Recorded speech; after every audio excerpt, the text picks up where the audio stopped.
Good morning students. मैं doctor Rajeev Dwivedi modern college of education Banthra Lucknow से BElEd द्वितीय वर्ष के समस्त प्रशिक्षुओं का अपनी इस ऑनलाइन कक्षा में स्वागत करता हूं।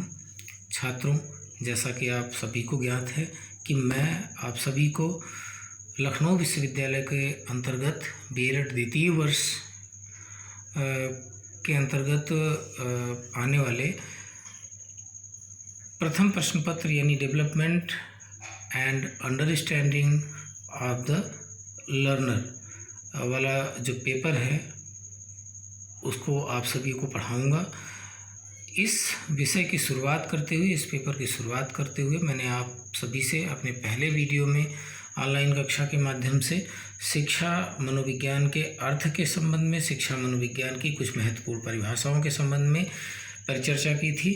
आज मैं शिक्षा और मनोविज्ञान में क्या संबंध है, एक महत्वपूर्ण प्रश्न जो परीक्षाओं में पूछा जाता है उसके संबंध में परिचर्चा करने के लिए पुनः ऑनलाइन कक्षा में उपस्थित हूँ। ऐसा नहीं है कि ये आपके बीएलएड द्वितीय वर्ष की कक्षाओं के लिए ही ये प्रकरण उपयुक्त है और उपयोगी है। इसके अलावा भी कोई भी बालक जो भी टीटी, सीटेट या डीएलएड आदि की तैयारी, डीएलएड आदि की परीक्षाओं की तैयारी जो भी बालक कर रहे हैं उन सब के लिए भी शिक्षा मनोविज्ञान में संबंध का ये टॉपिक उनके लिए भी उपयोगी साबित हो सकता है। तो अगर हम प्रश्न करते हैं कि शिक्षा और मनोविज्ञान में क्या संबंध है, तो शिक्षा और मनोविज्ञान में संबंध को समझने के लिए एक आसान सा डायग्राम मैं आप सभी के सामने प्रस्तुत कर रहा हूँ। इसके माध्यम से शिक्षा और मनोविज्ञान के संबंध को स्पष्ट करने का प्रयास करूँगा। जैसा कि आप डायग्राम में देख रहे हैं कि शिक्षा और मनोविज्ञान, इन दो शब्दों से मिलकर के शिक्षा मनोविज्ञान बना हुआ है।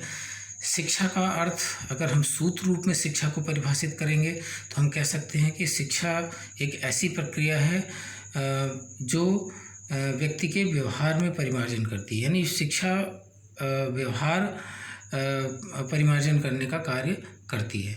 मनोविज्ञान की अगर हम बात करते हैं तो मनोविज्ञान को सूत्र रूप में हम परिभाषित कर सकते हैं कि मनोविज्ञान मानव व्यवहार का अध्ययन है। अब हम शिक्षा और मनोविज्ञान में जब संबंध स्थापित करते हैं तो शिक्षा, जैसा कि मैंने बताया कि व्यवहार परिमार्जन है और मनोविज्ञान क्या है, व्यवहार का अध्ययन है। एक तरह से अगर आप देखें तो दोनों विषयों में एक शब्द कॉमन है, व्यवहार।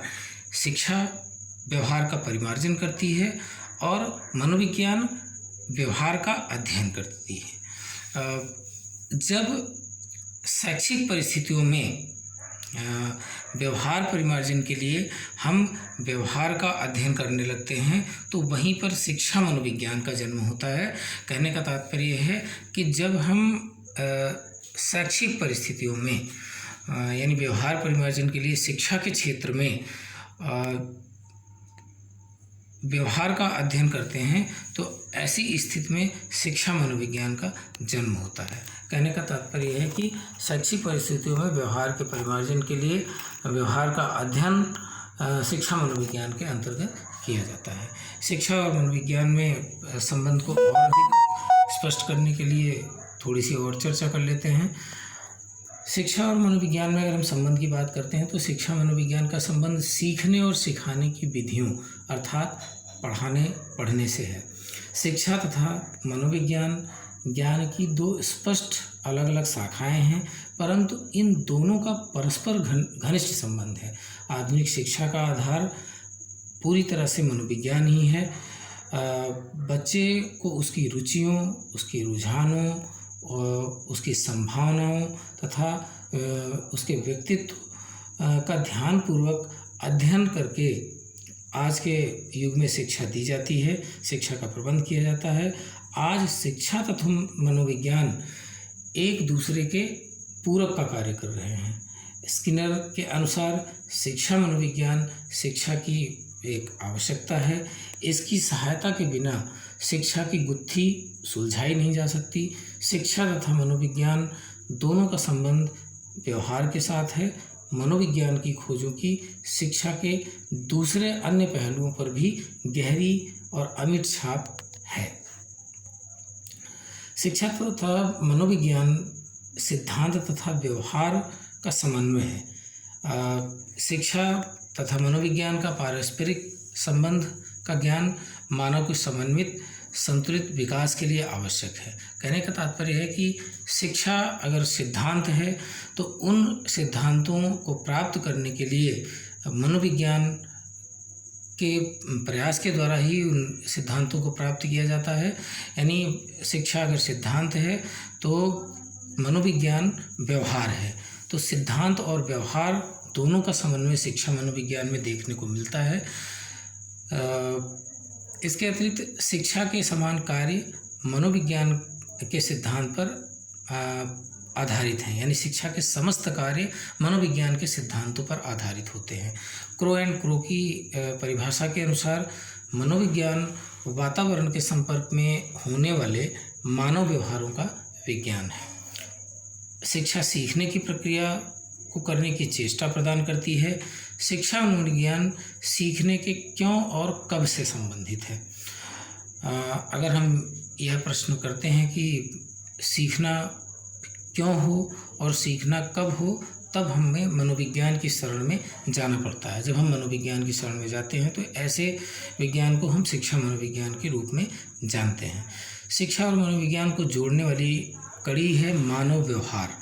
इस संबंध में दो विद्वानों का विचार और भी देखने लायक है, दृष्टव्य है, जिसके आधार पर शिक्षा और मनोविज्ञान के संबंध को और अधिक स्पष्ट किया जा सकता है। ब्राउन का कहना है कि शिक्षा वह प्रक्रिया है जिसके द्वारा व्यक्ति में व्यवहार परिवर्तन किया जाता है। इसके अलावा पिल्सबरी का ये कहना है कि मनोविज्ञान व्यवहार का विज्ञान है। इन परिभाषाओं से एक बात तो स्पष्ट हो जाती है कि शिक्षा और मनोविज्ञान दोनों का संबंध मानव व्यवहार से है। शिक्षा मानव व्यवहार में परिवर्तन करके उसे उत्तम बनाती है। मनोविज्ञान मानव व्यवहार का अध्ययन करता है। इस प्रकार शिक्षा और मनोविज्ञान के संबंध होना स्वाभाविक हो जाता है। इस संबंध में मनोविज्ञान को आधार प्रदान करता है। शिक्षा को अपने प्रत्येक कार्य के लिए मनोविज्ञान की स्वीकृति प्राप्त करनी पड़ती है। बीएन झा ने इस ओर इशारा करते हुए लिखा है कि शिक्षा जो कुछ भी करती है और जिस प्रकार वह किया जाता है उसके लिए इसे मनोवैज्ञानिक खोजों पर पूरी तरह से निर्भर रहना पड़ता है। मनोविज्ञान को यह स्थान इसलिए प्राप्त हुआ है क्योंकि उसने शिक्षा के प्रत्येक क्षेत्रों पर अपना प्रभाव डाला है। हम कह सकते हैं कि आज शिक्षा के प्रत्येक क्षेत्र पर, चाहे वो शिक्षक हो, शिक्षार्थी हो, सीखने का वातावरण हो, शिक्षा से संबंधित कोई भी क्षेत्र हो, उन सब पर क्रांतिकारी प्रभाव डाल करके उनमें क्रांतिकारी परिवर्तन लाने में शिक्षा मनोविज्ञान का अतुलनीय योगदान आज के युग में है।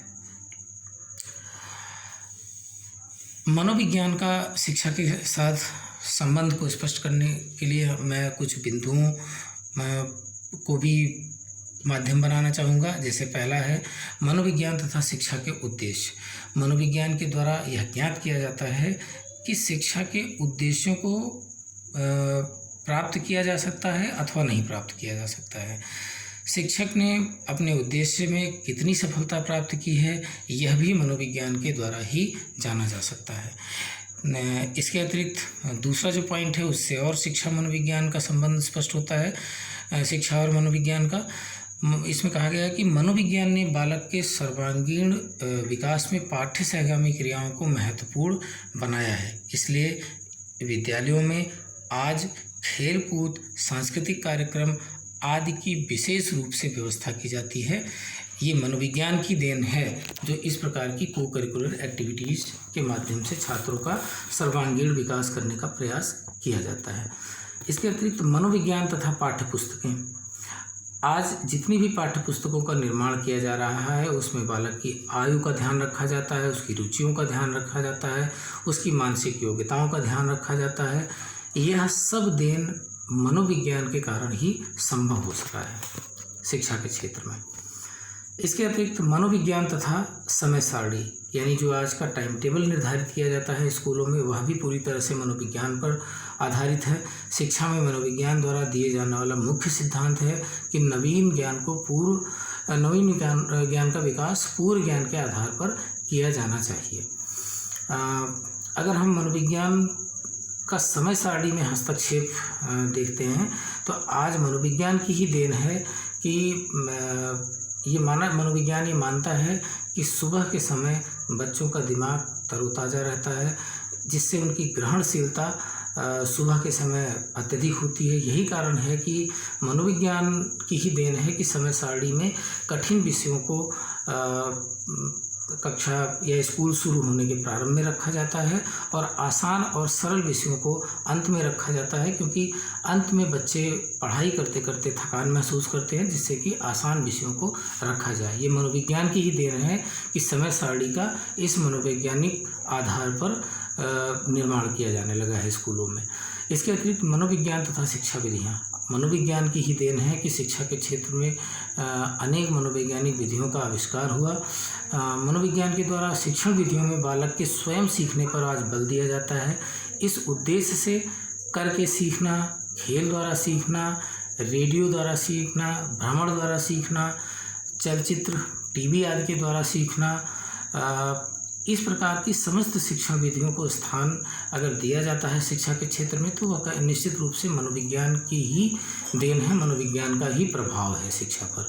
इसके अतिरिक्त मनोविज्ञान का अनुशासन के क्षेत्र में भी विशेष योगदान है। आज हम स्वानुशासन पर बल देते हैं। दंडात्मक और दमनात्मक अनुशासन को आज शिक्षा के क्षेत्र में नकार दिया गया है। यह जो कार्य हुआ है यह पूरी तरह से मनोविज्ञान के प्रभाव के कारण हुआ है। आज हम स्वानुशासन पर बल देते हैं और मनोविज्ञान द्वारा प्रेम, प्रशंसा और सहानुभूति को आधार बनाकर अनुशासन स्थापित करने का प्रयास किया जाता है।